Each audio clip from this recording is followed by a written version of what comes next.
Veel Oekraïense vluchtelingen besluiten om op een andere plek in hun eigen land een nieuw leven op te bouwen. Baptistenvoorganger Andrei Bibay helpt hen om hierbij een start te maken. Welkom bij Uitgelicht.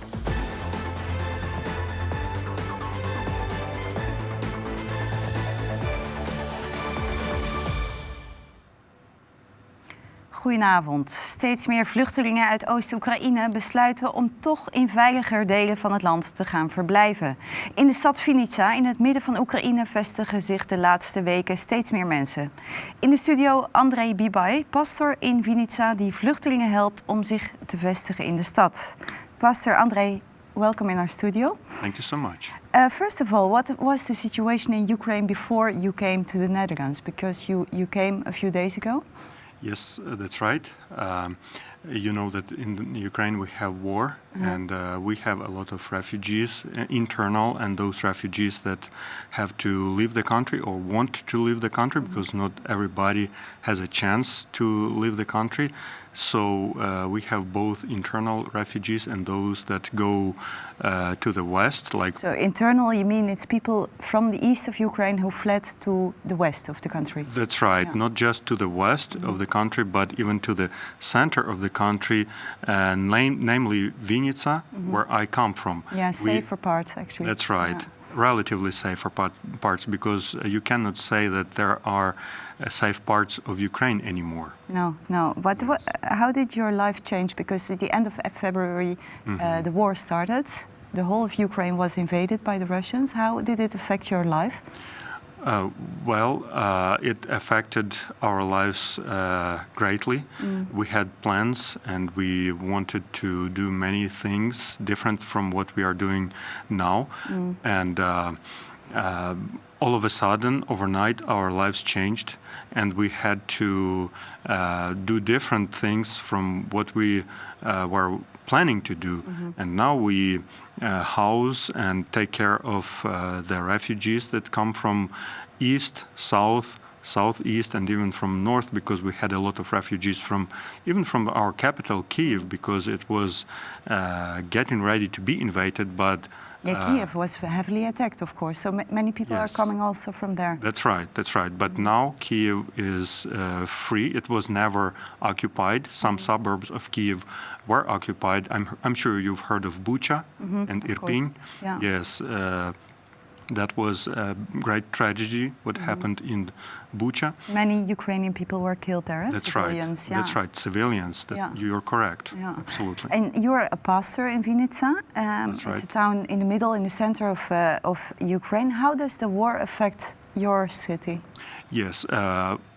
Blessedly and fortunately, we don't have Russian troops or tanks in Vinnitsa, because it's right in the middle of Ukraine. If you look at the map, Vinnitsa is located in the center of Ukraine, and it's on the crossroads from north to south and from east to west. Yeah. And how war affected Vinnitsa is we have lots of internal refugees who go from east, from occupied cities in the east and south, and they try to go west. Yes. And they usually stop in Vinnitsa at least for 1 or 2 nights to spend time there, to have a little rest and little relief as they travel further west. Yeah. So you say Vinnitsa is a relatively quiet town, but nonetheless, your wife and kids, they fled to the Netherlands. Absolutely. Why did they have to go?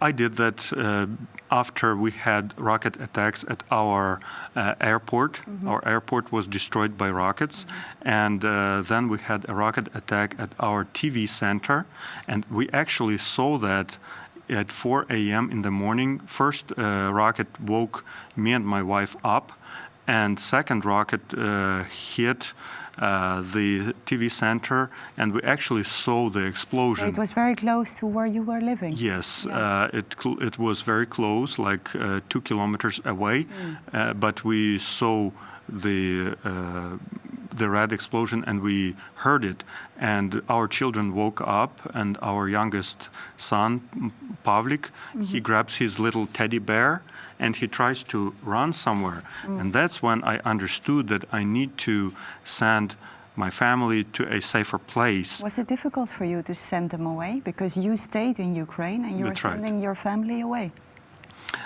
Of course, it was hard for my heart. I could have left with them because I have 3 little children. So officially, I could leave the country. Otherwise, you can't leave the country. If you are in the age of 18 through 60, you have to do something for victory, either fight or help the refugees or do something else for the victory.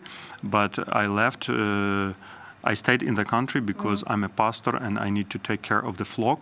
And I also need to take care of the internal refugees that we house at our church facilities. Yeah, we're going to talk about that later, what you do for them. But your family, your wife and your 3 children, they are now in the Netherlands. How do they come here?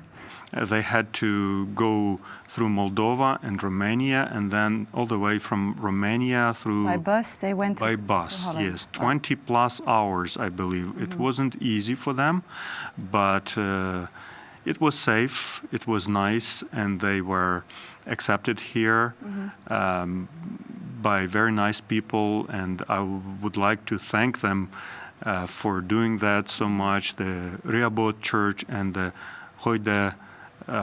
Goede Herderkerk.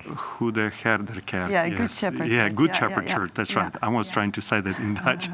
Yeah, but So- you say that these churches, they were actually welcoming your family in Holland here. Absolutely. They did a great job welcoming them and setting up all the shelter at first at the church, and now all the families have their own place where they can stay, and my family has a great place where they stay, and I'm so thankful to Mr. Ab Janssen for providing this place. And it's just such a joy for my heart to know that they are in safety. A safe place. Safe place and very nice, very convenient accommodation. But on the same time, you are still living in Vinnitsa, in the place that is not so safe. Yes, but Why did you stay there? Because you were allowed to leave the country because you have 3 children. Yes, that's right. I need to do something for victory, and I cannot leave my flock behind because besides being an associate pastor at the big church in Vinnitsa, I'm also a missionary pastor to a small Baptist church in a remote village out in the country, in the middle of nowhere, and I have to travel there several Sundays a month and bring them sometimes food, sometimes medicines, sometimes other things that they need. So that's not just a pastor, it's also a social worker. Social worker and all you can imagine. Yeah. So I cannot... you don't want to leave your flock behind in Ukraine. No. So what is the work that you are doing specifically for refugees in Vinnitsa? Yes, that's a good question. We have a lot of refugees that travel, as I said before, from east and south to west. And now many of them want to settle in Vinnitsa to find a more safe place from where they come from. And we house them at least for 1 or 2 nights if they want to travel further west.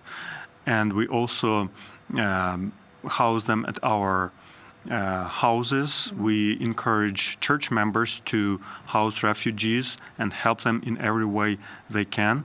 Also, we try to help them fix their cars because oftentimes they come by bombed cars, and we sometimes help them replace their windshields and do other repairs to their we can cars. also see that on the picture. Sure, here. yes, absolutely, that's right. That's the picture I took.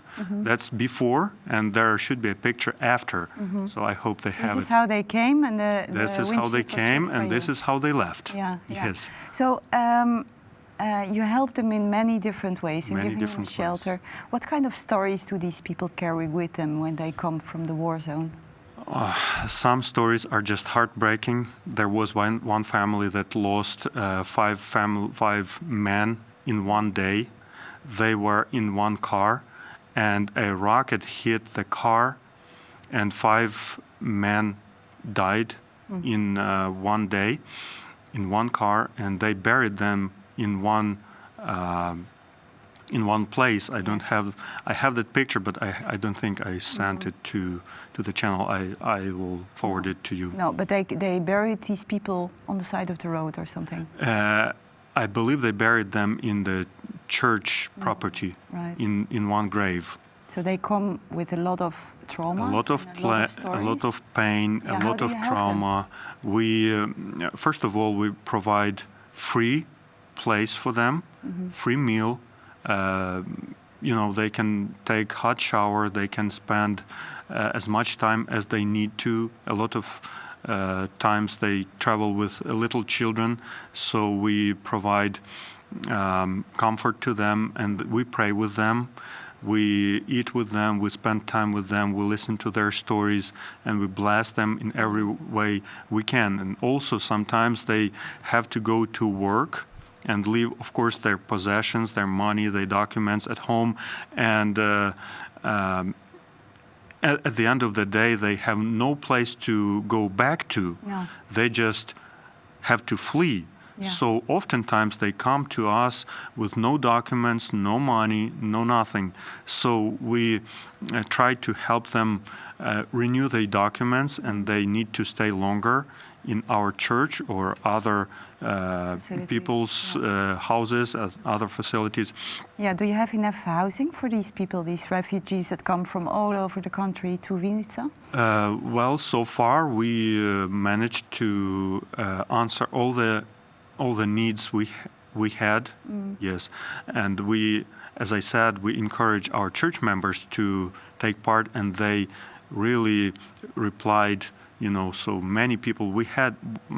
There was the time when we had over 250 refugees a night, and we have 300 church members, and that's including families. It's a big responsibility also for the church members. That's right. Yeah. That's right. But they are very kind to the people, and I think our country changed because the people united, and we tried to help each other in the maximum we can. I can also imagine, because the war is now already going on for more than 2 months. That's right. That it's also exhausting for your church members that new refugees are coming. But are they still willing to help? Yes, people are still willing to help. They share their food, they share their beds, they share their accommodations, and we do everything we can for the victory, because this is the most precious term that we have now is victory. Yeah. And we cherish it, we wait for it, we fight for it, we do everything we can for it, and including us as a church. We can do something for the refugees, and so we do it. Yeah, because the war is still going on, and right. We hear that you explained that all the men have to stay inside Ukraine. That's because right. they can be called to fight in the war. Are you also being called to fight in the war? So far, I haven't been called to fight the war, but I served in Ukraine Army in 2005-2006. So I'm what you call military obligated. So I can be called anytime. But usually they don't draft pastors who are responsible for churches, for official churches like I am, and especially those who have 3 or more small children. Right. So the chances that you will be called are relatively small, you say? Small, yes. I can be called anytime, that's true. Yeah. And I'm ready for that, but I have my own front line as a pastor, taking care of the flock and of the refugees. That's my mission. Yeah. Do you experience God in this whole situation of war? Absolutely. Absolutely. We experience God. Even though we have this turmoil in the country, we still are sure that God is in control. And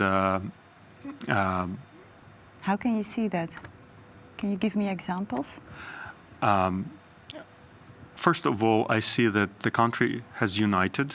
We are not apart as much as we were before, but we are one nation, we are one country, and sometimes politicians try to say that there's west of Ukraine, there's east of Ukraine, but no, we are one country. No, We're it's ready united, to. yeah. That's right. We're ready to help those who speak Russian. They are very welcome in our homes who speak Ukrainian, and we show no partiality. We show no difference to them. So that's a great blessing that God is uniting our country, of course, and a lot of people. A lot of countries from the West. By the way, we had a lot of humanitarian aid from the Netherlands that came, like potatoes, onions, clothes, other kinds of food. They came from the Netherlands. That came from the Netherlands, exactly. Do you also experience these kind of things, very practical things, as miracles from God?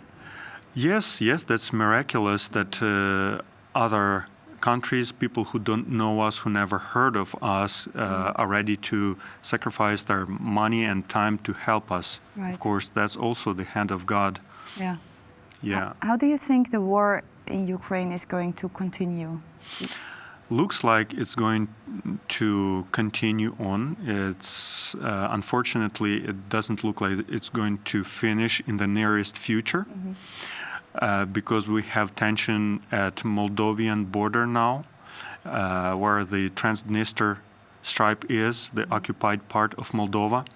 And also we have tension at Belarusian border, further west, which is another challenge for Ukraine. So it's not only the east, but also the west. No. It's north, not so much west, because west is Poland. So it's a very friendly country to Ukraine that welcomed a lot of refugees. So we have tension at northern and southern border and eastern borders. Yeah. So that's the danger that we have, and we pray God protects us, and we do everything we can for the victory. Yeah. What can people in the Netherlands do to support your work in Ukraine? That's a great question. Thank you for such a question. First of all, they can pray. They can pray that no more civilians will be killed, because, as you know, Russians don't mind killing civilians. They cannot resist our army, so they go ahead and kill the civilians in every place they can, like train stations and other public places. Yeah. So please pray that for the safety of the for the safety of the civilians. That's right. Second, they can pray for the churches and other places where the refugees are welcomed. Okay, for us to be able to provide a safe place for them, or relatively safe place. And of course, please pray for victory, because we are aimed to defeat the Russian army and have victory and have freedom. Peace soon, and of course. peace. Yeah. Absolutely. I have a last question for you. Sure. You are going back in a few days. You're going back to Ukraine. That's right. Do you have a message for the people here in Holland? What we can learn from the people in Ukraine who are fighting, who are helping the people over there? First of all, I would like to thank the whole country of the Netherlands for such a warm welcome to our refugees, including my family. They feel so good here, and I believe I will have a hard time taking my wife and kids back because they like it here so much. Yeah. And I like it here, by the way, but I need to go back. Yeah. So what is your message for the people here?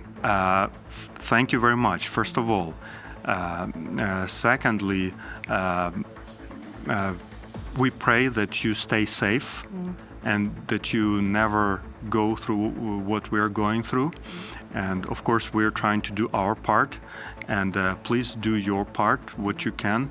If you have requests from refugees, please try to Help see them as much as we can. try to see how you can help them. Yes, and of course our churches are running out of resources. You know, that's fair to say.